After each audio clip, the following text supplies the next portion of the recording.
This is the Wait Just an Infosec podcast, your weekly opportunity to tap into the minds of some of the world's foremost cybersecurity experts. Wait Just an Infosec is a weekly show live streamed on SANS Institute social media channels on Tuesdays at 10 a.m. Eastern Time. The show features a wide range of guests from across the InfoSec community. Whether we're diving into the weeds of the latest data breach or exploring the security implications of groundbreaking technology such as generative AI, each episode brings you new insight to keep you engaged in the industry, feed your fire for knowledge, and amplify your value as an InfoSec practitioner. Join the SANS community and gain free access to cutting-edge industry news, cybersecurity resources like technical research, and tools that can't be found elsewhere. Subscribe for free today at sans.org/join. We are now going to introduce the question of the week. So we use a platform called Slido, Slido.com. You can grab the QR code with your camera that you see on the screen here, or you can simply go to slido.com and enter number 2448590. And the question is, which security product do you believe will serve as the most effective deterrent for malware/ransomware in 2024? So if you're sitting there thinking, well, EDR is going to do it. XDR is going to do it. EPP, endpoint protection platforms, or just general AV. If any of you out there want to put Windows Defender, don't do that, by the way. don't make that prediction, by the way. Whatever you think it might be. Oh, I love seeing MDR up there. I work for a managed threat hunting team, and we work alongside our MDR. So that also reminds me that maybe one of your answers could be hunting, right? Like hunting, active hunting sessions. And by the way, if you're not running hunting sessions at work, you should maybe look into that.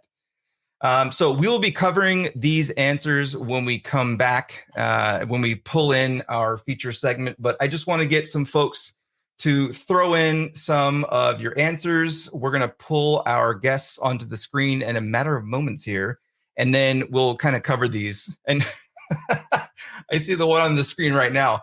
None of them. It doesn't work that way. That's you made me chuckle. You got me on that one.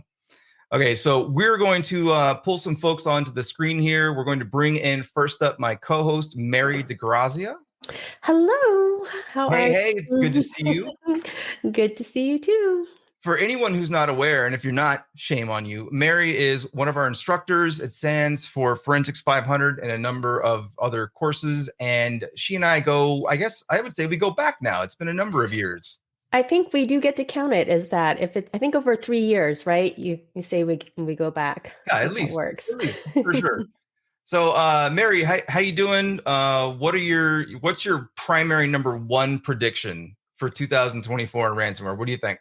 Okay, I know it sounds cliche, but this is something near and dear to my heart because it's also a side project I like to work with a lot is generative AI, right? I've been working with local language models, building them in my spare time and kind of seeing the power that they can really harness. I mean, not only are they fun to use, but you can train them on individual data sets, you can give them personality. And I think we're really going to see these starting to be leveraged. I use AI to help me generate code. So now we are, lowering that barrier for threat actors having technical capabilities. We're going to see them use this to craft really good phishing emails. Historically in the past, when we look at phishing emails, we maybe look for something where maybe English isn't their first language or the grammar or the punctuation is off. Now they can use AI to help them generate things like phishing emails, and you can load up your own data set. So for instance, if I'm interested in replicating maybe a CEO of a company, I can go find places where they've made blog posts and press releases and written articles. I can load that into an AI and then say, hey, generate me an email that sounds like it comes from this particular person. So I think AI is really going to start playing a huge role in this, and we're going to be seeing it used a lot when it comes to ransomware. I agree with you. Unfortunately, I agree with you on that. We saw the leak. We saw a number of leaks of, for example, builders and source code for ransomware. And when those came out, we saw this proliferation of these random groups, groups that before didn't exist. And it's because they were given tooling. And when they had access to that tooling, they utilized that tooling and did ugly, dirty things. And AI is just this massive tool set that's going to lead to some wonky stuff. And I hope everyone's prepared for that. Absolutely. Okay, we're going to bring our special guest onto the screen now. Everyone, please welcome Ann Pham, aka Russian Panda or Ann Pham 17. Ann, how you doing today? Oh, I think you're muted. Oops. Sorry. Hi, everyone. Hi, Ryan. Hi, Mary. How are you guys doing today? We are good. Our weather is not super hot, like I said at the beginning of the show, and I think that I'm hyper focused on that. I love the rain. I love just not being in freezing temperatures also. For anyone who's not introduced yet to Ann, she goes by Russian Panda and has a website, russianpanda.com. She is a threat researcher with Esentire, and I have been following her work for a number of years now. She does some amazing blog articles. She does a lot of documentation of her reverse engineering, and that's why it's near and dear to my heart as a former Forensics 610 instructor. Just extremely excited to have you on the show. So thank you for coming. Thank you so much for having me. Let's pop up the question of the week and see what kind of word cloud we've got generated here. So, oh, look at that. DMARC actually has a pretty big lead on this. I don't see DMARC implemented a whole lot within organizations. So I'm actually glad to see that because a lot of folks don't require it. They might implement it and there might be something in the headers, but we don't see it used a whole lot. Let's see. Deception is in here. Mary, what do you think about deception? Have you seen it work well leading up to 2024? Yeah, I think with a lot of these, we're talking about specific tools, but some people are like, oh, none of them, it doesn't work anyways. I feel kind of like it comes down to the end user a lot of times, right? A lot of these tools require some type of interaction from somebody at some point in time, either being trained on the tool, responding to it, alerting to it. The tabletop test somebody mentioned here, a lot of times when we work cases, you think that you have a plan, and then when things go south, following that plan is totally kind of falls apart sometimes, or the one person that you rely on is on vacation, right? And not sure what the steps are next. So I'm loving a lot of these comments that are popping up. They're making me chuckle a little bit. A lot of this is focused on the end user. Mm-hmm. Quite a bit of it, actually, including just anti-phishing. Mm-hmm. I don't know if anyone else sees the word scissors on the screen. I assume that means just cut the cable, like just cut it. Like that's how you prevent these things. So another one that's prominent on here is EDR, MDR, XDR is on here. For anyone not aware, EDR is endpoint detection and response. And, working as a consultant and coming into an organization, if they don't have EDR within the environment, our visibility is just so darn limited. And you've done a number of, quite a bit of research. Oops, got some echo there going. We'll fix that. With malware. And are you seeing in some of the stealers you've been looking at, some of the malware you've been looking at, some like anti-EDR, XDR stuff? I saw that in one of your articles recently. Oh, yes, definitely. So some of the stealers do brag about having EDR bypass, but it's usually it's not how it works. They usually like have these features in their stealers embedded, like to pump the file size. It just bypasses the AV, but it does not fully bypass the EDR.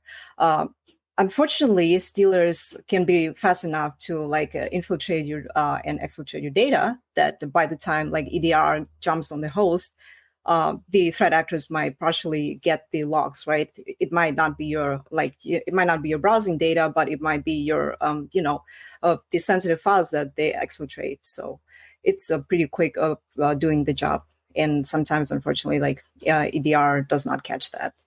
So yeah, but do not believe all the stealers that says we like bypass the EDR. Maybe AVs, but definitely not EDRs. At least Windows Defender real-time protection. We see that disabled in every single case just about. So we're going to continue the trend here with some predictions. I'm going to give my predictions for ransomware, and then we're going to kick it over to Ann because we're going to be talking about stealers, which, spoiler alert, we believe stealers are going to continue to increase in number. So for me, I think that we're going to see a lot more SMS phishing or smishing, and we're going to see quite a bit more MFA, multi-factor authentication bypass via SIM swapping.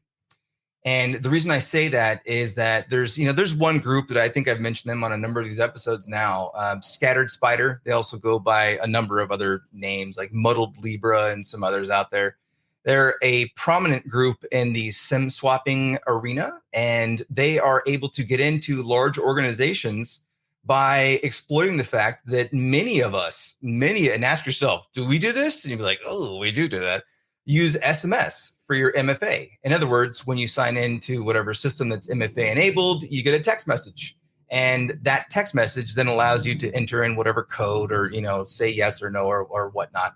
So SIM swapping, for anyone not familiar, is basically the act of moving a phone account from one SIM card to another, or essentially moving the control of the actual mobile account from a phone that the end user controls and owns, their phone, to one the threat actor holds. And there's a very vast network of folks who are using that as an initial entry vector. And I'm seeing that increase.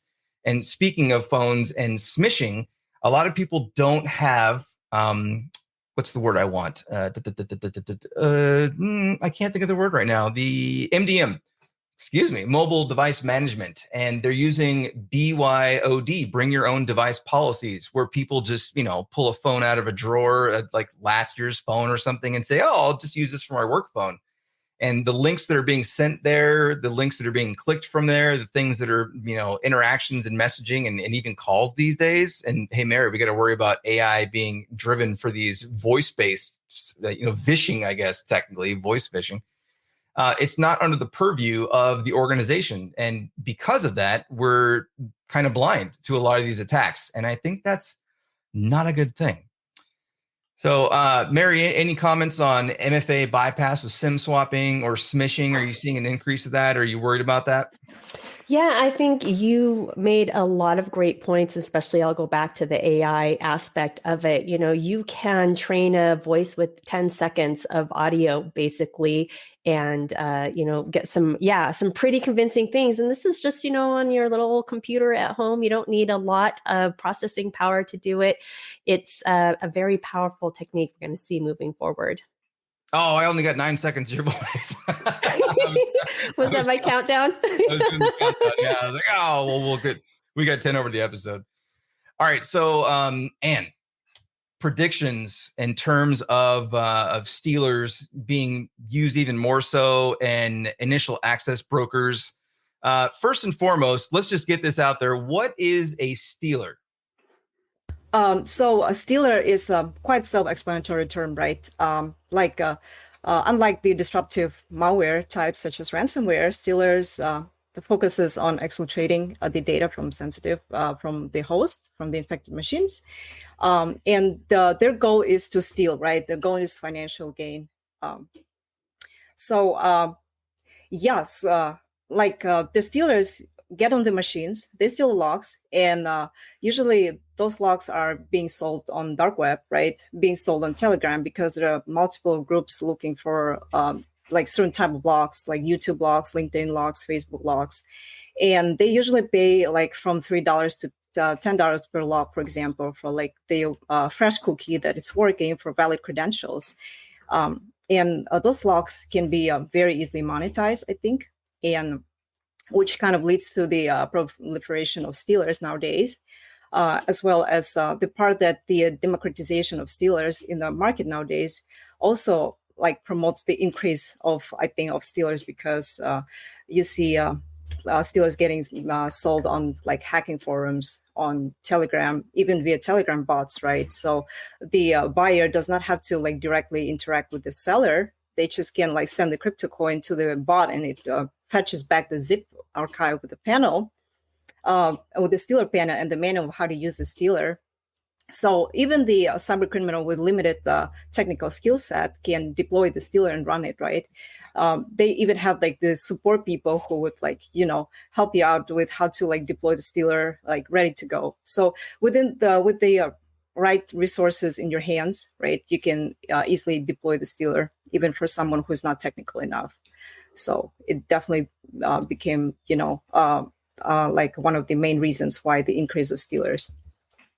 I remember back in like 2012, 2013, when if you had a banking Trojan in your environment, it was like, whatever. Like, well, that's fine. It's just impacting the one user. We'll let them know, hey, whatever passwords you had stored or you were using, and then you're going to need to remediate those. And it was just like close the ticket out in the security operations center and kind of move on with life, rebuild that one machine, and just move on with life.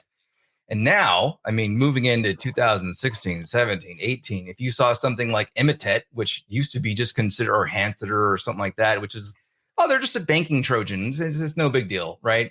All of a sudden, they became one of the preferred initial infection vectors for ransomware. And then you move along to proper stealers that literally just steal every possible darn credential that they can from the computer. I think one important point to make is that please don't allow you yourself or your users to store passwords in your browsers, like directly in your browser when, Chrome or Firefox just says, hey, do you want to store that password? And you're like, yeah, like, no, don't do that. Because there's a lot of malware out there that will just rip that off so easily. And not even malware, just system utilities. Nearsoft has been out since the early 2000s, or maybe even before that, maybe in the 90s, I don't know. And it just easily retrieves those passwords. But stealers are specially formulated to steal that data. And we're seeing a lot more of them. Mary, do you have experience with stealers? You've seen a lot of organizations fall victim to them?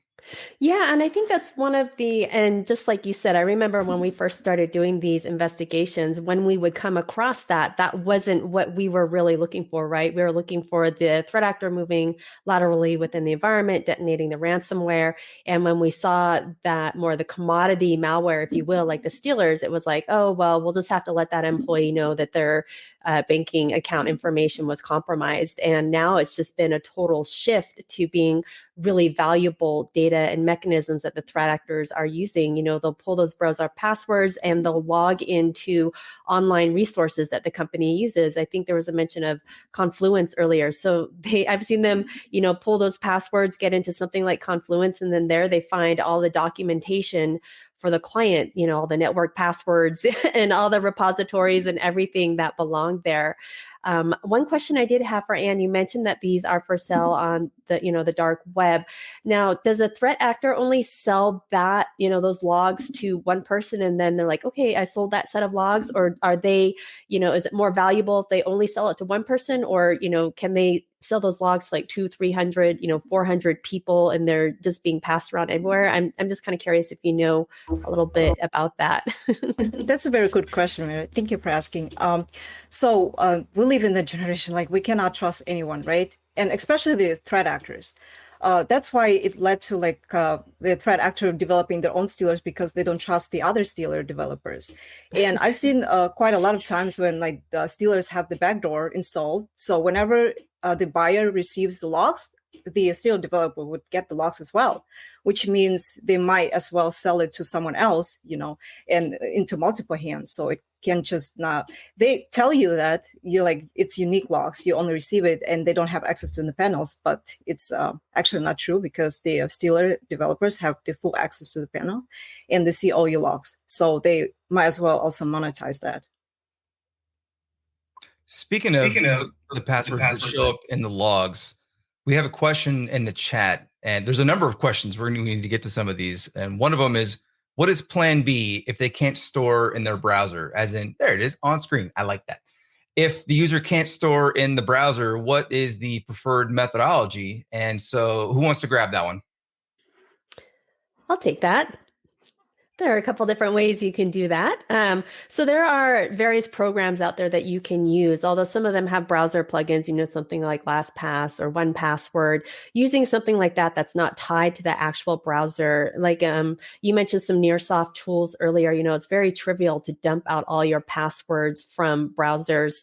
So when you use a third-party program like that to do it, another thing you can do too is you can, use an app on your phone, let's say, and, actually kind of go old school, look at the app on your phone. And then when you're in your browser, you type it in your browser. So it's not even kind of in the same playground as those two type of things. Or, you can go old school. You can write it down on a piece of paper too, if you want to be really safe, right? There are a couple of passwords where I actually tend to do that, to keep it written down, because then, someone has to have physical access to my house and my notepad in order to see those. So that might be your plan C right there. There's a number of, I'll say malware families out there that attempt to attack password managers themselves. So there is that general concern when you store them in the cloud, especially. There's also, for example, just some open source ones on GitHub that allow you to store it privately, not in the cloud. And those are some of the ones that I tend to prefer.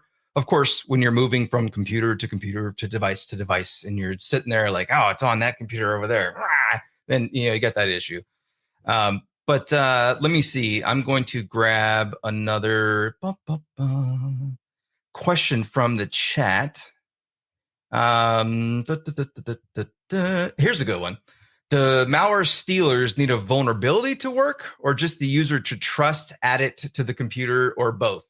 So, Ann, you want to field that? Do they need some type of vulnerability, or how are these essentially, working? So speaking of how efficient the stealers are, right? We've seen a lot of clients are getting infected with stealers, and usually the initial access is drive-by downloads. So the threat actors just exploit human errors, right? It's very efficient. You might cannot imagine that, but for example, Bob just got a new laptop, right? He decides, like, he's late on a meeting and he decides to install the Zoom. He Googles the Zoom installer, search for it, and what is the first link, right? It's Google Ads. And you would not spend time, like, the second thought of like going to another link, and just, you click on the first one. And usually they're very efficient because the threat actors reproduces the page to look exactly like the Zoom installer or any other kind of installers.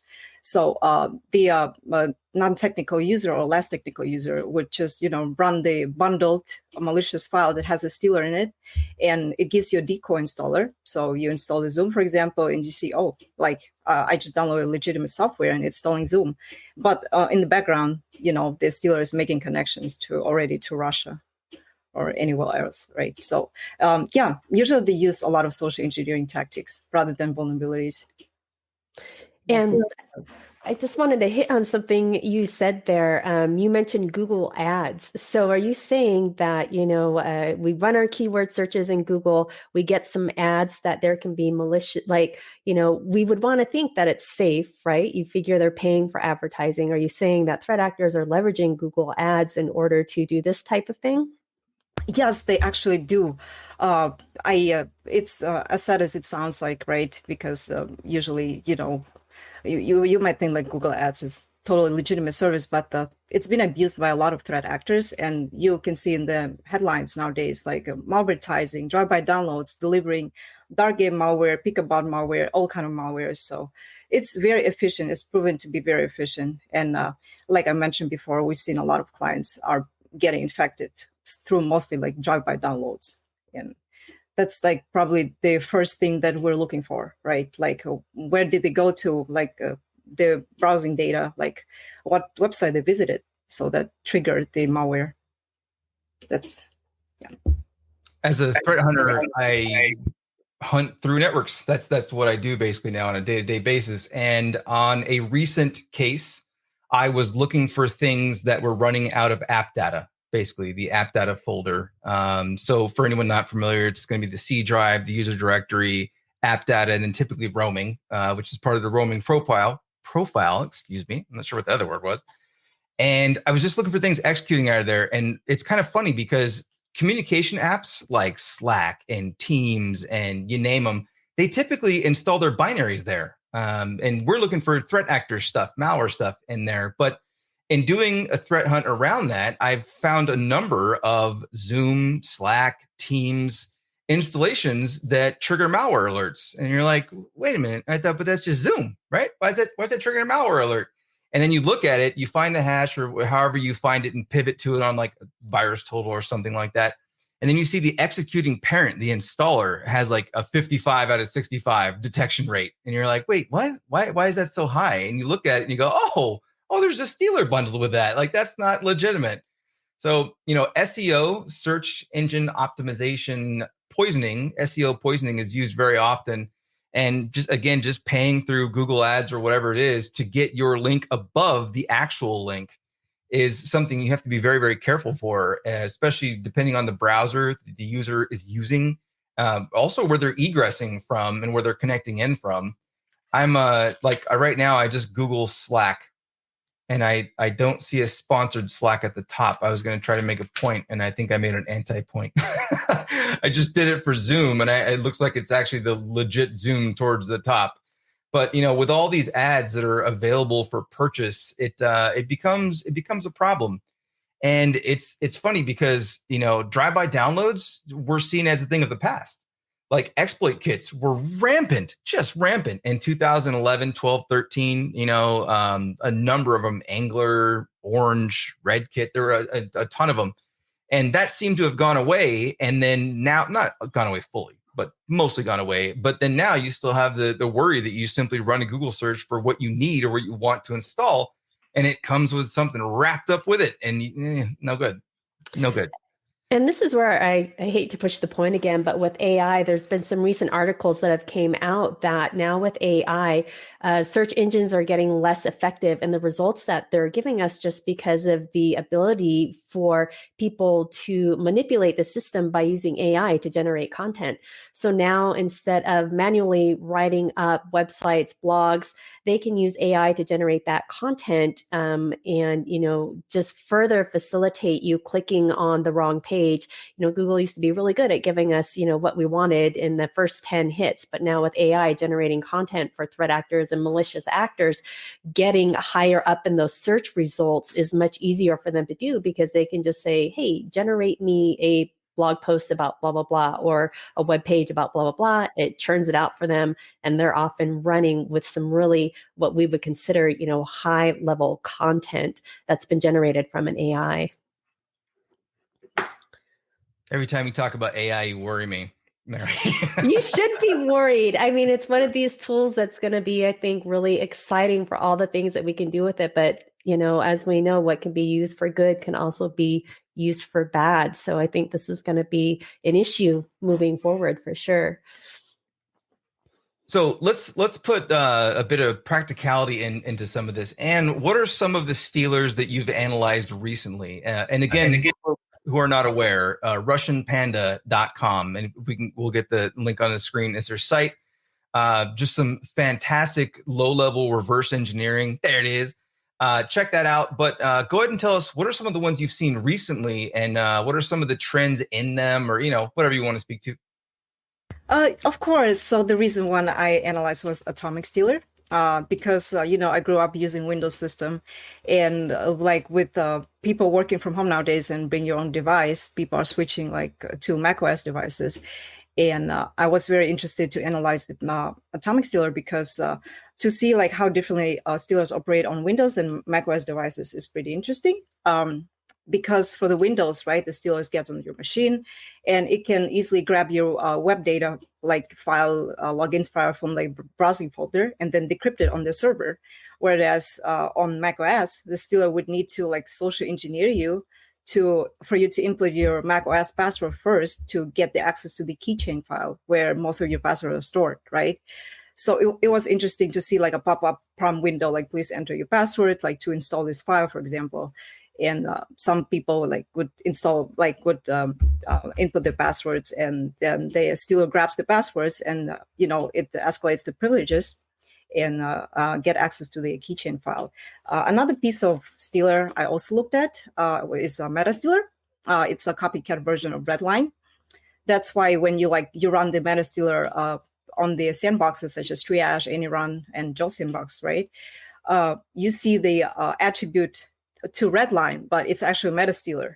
And a lot of I've seen a lot of people like misattributing it to Redline, but it's actually a MetaStealer. And it kind of gave me an idea, how Stealer developers are cooperating with each other in dark web, right, or in the cybercrime industry, because you would see MetaStealer promoting Redline Stealer promoting MetaStealer, although MetaStealer not stole the code, but copy pasted the code from Redline.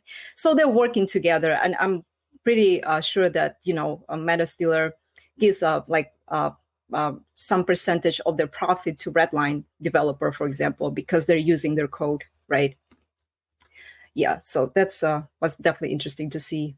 And you probably have heard about the cookie refresher thing in Google.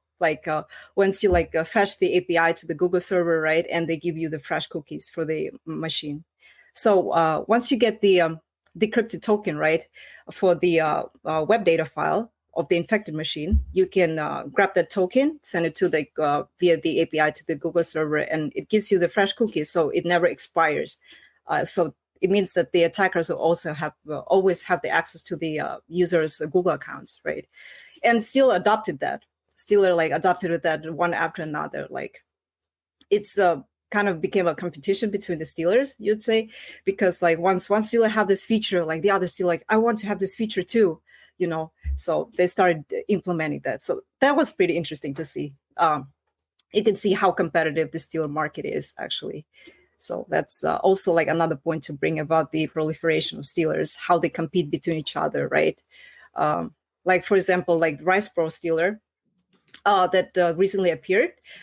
Some of the developers behind RicePro were the people who work on Private Loader. Private Loader is a pay-per-install downloader, so malware downloader, which you pay them and they distribute your Stealers. So through all different kind of services like YouTube traffic, Google Ads traffic, and RicePro, those RicePro developers they saw the flaws that were implemented in a Raccoon Stealer, Vidar Stealer, or any other Stealers that were all meshed up in the traffic, and they decided to develop their own Stealer. We try to be better than any other Stealers, so we're gonna make our own. And they advertise it as our Stealer is better than the other ones because we've seen mistakes from all the other Stealers based on our Private Loader service that we provided. So that's that's pretty interesting to see that competition going on. Sorry, I went on a rant here. No, that's what you want. That's fantastic. I think we would be remiss not to mention initial access brokers, or IABs. So for anyone who's not familiar, there's a sector, I guess, of the threat actor genre, whatever word I want to use there, that they specifically try to get into networks. And there's a link on the screen there, right there.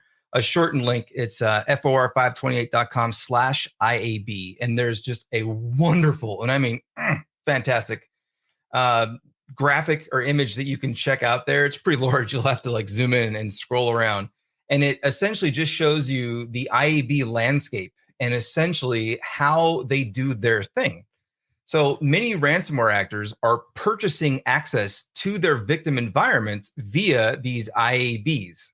So the initial access brokers, that's what they do. They get in and then they broker that access to others. They say, hey, what do you want to get into? I have a number of environments. Do you want to get in via the VPN or RDP or whatever it might be? And then they sell that. And then that access oftentimes is facilitated through Stealers and Stealer logs. For anyone wondering, as Ann was talking about the logs, when you go into some of these darknet marketplaces, which is just connecting to a Tor circuit, typically via the Tor browser, right? And then just going to one of the forums. When you go to some of those and you look at some of the Stealer logs that they have for sale, they will often sell them from the individual victims, as in they won't sell this big, massive list of stolen log that they call them Stealer logs, but it's just basically, a web address, a username, and a password. And just a list of them, down the line, basically. They sell them individually, and you'll see in there sometimes it'll be VPN.company name, and you're like, ooh, wait a minute, that's not good. And other times you'll see just it's just their medical provider, or you'll see social media sites, or what have you. And these IABs are utilizing stealers, and it's actually in the image if you go check it out at the /IAB site. And are you seeing an increase in IAB activity related to stealers? Do you think there's more people that are outside the IAB landscape who are getting their hands on them? What are your thoughts on that? Definitely. The good point you brought up about like a market selling the logs, right? So when you even go to like exploit forums or any other hacking forums, you see sometimes posts about like people posting, hey, like there are like VPN logs for sale, RDP logs for sale, and they're usually ranging up from $3,000 up to like $10,000.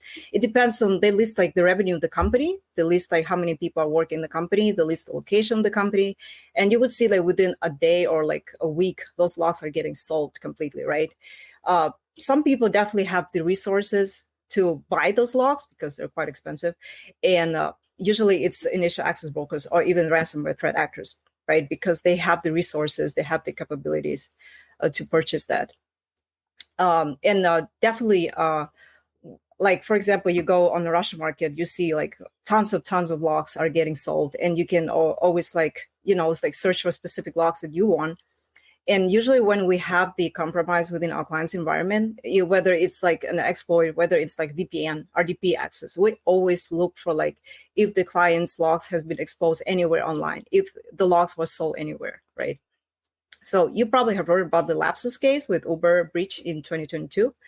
And actually, Group IB did some research on it, right? By looking at the screenshots they took, they saw like the zip files that have like the specific markers, and they look into those markers, like for example 1234 like /.zip, right? They could identify that it was whether like Vidar stealer or raccoon stealer.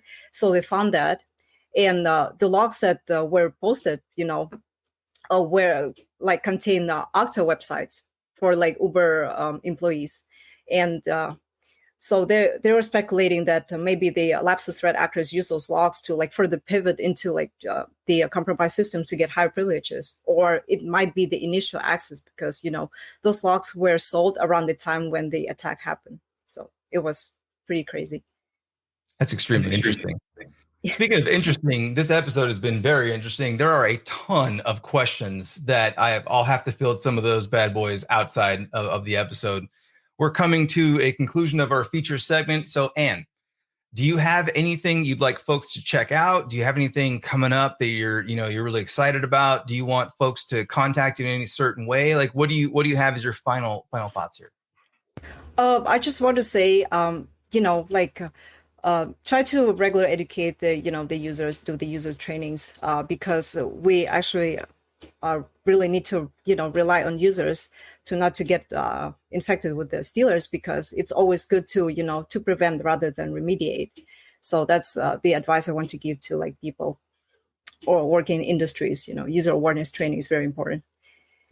Just follow me on Twitter. I've been trying to like have some free time to work on my research, like my personal blog. So I'll be definitely posting more malware analysis content, especially like working on loaders, because nowadays we've been seeing a lot of like loaders, getting published. Like they're getting really popular. So I'll be working on that. Oh, good. I'm looking forward to that. It was awesome having you on. Mary, do you have anything you want to leave with? CactusCon. We got to mention CactusCon, right? Yeah, that's what I'm going to be up to in February, teaching over in Amsterdam. And then right from there, I'm headed to CactusCon to talk, a great free conference to go to in the industry. So that's on my plate the next month or so. Awesome. I love that. For folks who are unaware, Mary and I met through CactusCon many years ago. I ran it for 3 years. I no longer do. It was too much. I had to back off. So it's near and dear to our hearts. It's right there on the screen, cactuscon.com. Check that out. All right. Thank both of you. Mary, of course, for co-hosting with me as usual. And Ann, it was a fantastic episode. Thank you so much for hanging out. Thank you for having me, guys. Have a wonderful day. All right. Much appreciated. So up next, we're going to be sharing part 2 of a 4-part miniseries from Brian Ventura. Today, Brian will be talking with Phil Hagen. I love Phil. On reporting that has come out from the NSA and CISA on red and blue team engagements. Hello, my name is Brian Ventura, and you may remember me from last week where I talked about the NSA and CISA red and blue team sharing the top 10 cybersecurity misconfigurations, and I'm continuing that conversation today. So a little bit about me. My name is Brian Ventura, and I'm a SANS instructor. I've been working with SANS for about eight years now, and I've been in cybersecurity for about a decade and IT for, way too long. You can see the gray hair. And last week, I talked about some of the interesting things that are in this document, why you should be interested in it. But today I want to deep dive with Phil Hagen, another SANS instructor, where he's going to talk about it from his perspective, more on the network side. So Phil, would you like to join me? Yeah, absolutely. Thanks very much for the opportunity to chat over this with you, Brian. As you said, my name is Phil Hagen. I am a SANS instructor and the course author for our network forensic course, Forensics 572, and I'm also on the community team at Red Canary, which is a general EDR type provider with a whole bunch of added cybersecurity capabilities around that. The network forensic side of what I do is actually, I think, really interesting when it comes to some of these points in the NSA CISA doc that you've been talking about. There's really two that are primarily, I'd say, uniquely suited to network visibility. The first is their third point, which is that a lot of organizations don't have sufficient network monitoring in place. And this is something that we've been seeing for as long as I've been doing this, which is certainly quite some time in terms of incident response work and working with clients that have unfortunately suffered various breaches. Because if we don't have the evidence, if we don't have the data to work from, it's a lot harder. I won't say there's nothing we can do, but it's a lot harder for us to tell the story about what happened. And especially when it comes to network monitoring on a proactive basis, it brings up this cool concept that I've always been talking about for quite some time, which builds upon the common theme we're mostly familiar with, being that we want to build a defensible network. That's a fairly common phrase that's been around. I think this comment in the CISA document about the internal network security monitoring really brings it into the idea that we need to build what I like to call a forensically ready network. We need a network environment that's providing us with evidence that we need before we even know that we're going to require it, so that when and if a breach or other incident does occur, we have the evidence to go back on. And I think this really speaks well toward network forensics because we're talking about an inherently retrospective look at what's in the environment already. This is going to not only aid in the reactive incident response type work, but it's also going to feed into proactive threat hunting. And when we look at the CISA document, they talk about the types of information that would be useful and the types of data points. It's really any kind of artifact of those communications, whether it be protocol artifacts, whether it be net flow data that's going to just give us a very high level idea of who the main communicators are in a given environment. It's going to give us this excellent baseline that we can use to go back with specific threat intelligence to search for incidents of concern that maybe we didn't know we were looking for at the time, or we didn't know we should be looking for at the time, because they're informed by that new intelligence. So that opens up the threat hunting opportunity. And then, of course, we're dealing with incident response work and looking back into the past. It gives us this great, very useful collection of evidence that we can use to kind of shore up our hypotheses that we're getting from our traditional endpoint based evidence. It's just going to open up the possibility for us to kind of tell those stories in a more detailed sense. So I think that's a really important aspect to consider for their various points that they put into the document. The other one that I think is an interesting one, it actually isn't evidence-based, it's more architectural. They talk about the lack of network segmentation. And this is something that's been, man, we've been beating this drum for decades now, where having a flat network is going to afford your adversaries this wonderful opportunity to just run rampant throughout your network because there's no opportunity for controls. This is also one where we've always said, hey, segment your network based on the types of business data or mission data that each individual client's going to need to access based on their roles and responsibilities, the sensitivity of the data they're using or the work they're performing. And those are all still very valid points. But what's been really interesting to see is, especially over the past couple of years, when we've moved to a more cloud-centric or cloud-only type environment, obviously our network architectures have changed. How do you segment a remote workforce? How do you segment a decentralized operation or a company or an organization? And that becomes an interesting challenge too. So whether that's segmentation based on individual access to a physical environment or their virtual remote environment, those same concepts still do apply.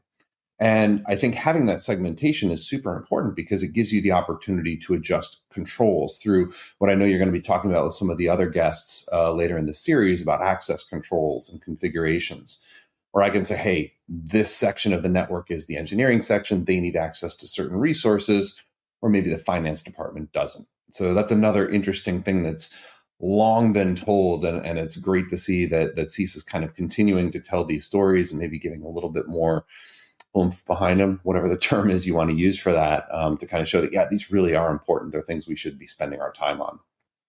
Yeah.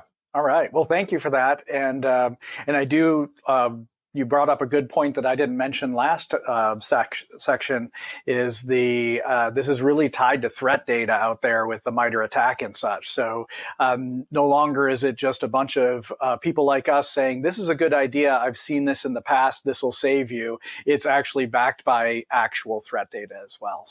Yeah, and the fact that they included those techniques in their reporting, I think, is going to help everybody to kind of set that common baseline, whether you're consuming your own information and categorizing it against the attack, or whether you're using other reporting and such. That's going to help you to kind of see which of those are the most commonly used vectors. Great stuff. All right. Well, thank you very much for having a conversation with us about this. I really appreciate your input. And for the rest of us out there, please stay tuned because our next episode, we're going to talk with Andrew Lehman about more of this. So how does this apply in a slightly different aspect? So stay tuned. Thank you. Shout out to Brian and Phil for joining us. Much appreciated, fellas. So thank you to everyone, the behind the scenes crew who I love to work with. Thank you for letting me host another episode. I had a blast. There were a ton of comments on this one. I'm really excited to see that. Looks like we've got some strong numbers and strong participation. So everyone remain vigilant for ransomware. You know, the top 3 infection vectors are RDP, email, and software vulnerabilities. Make sure you don't have RDP exposed to the internet, especially when MFA is not enabled. If your email, make sure you're blocking different attachment types that should not be allowed into your email environment. Like a .iso file should not be allowed. Why is that happening? Check your email security gateways. Ensure that they are doing what they're designed to do, securing your email. And then for software vulnerabilities, just make sure your patch cycles are as minimal as they can possibly be. If you're not patching for 30 to 60 days out, you're going the wrong way. You want to try to shorten that as much as possible. And I highly implore folks to engage in threat hunting.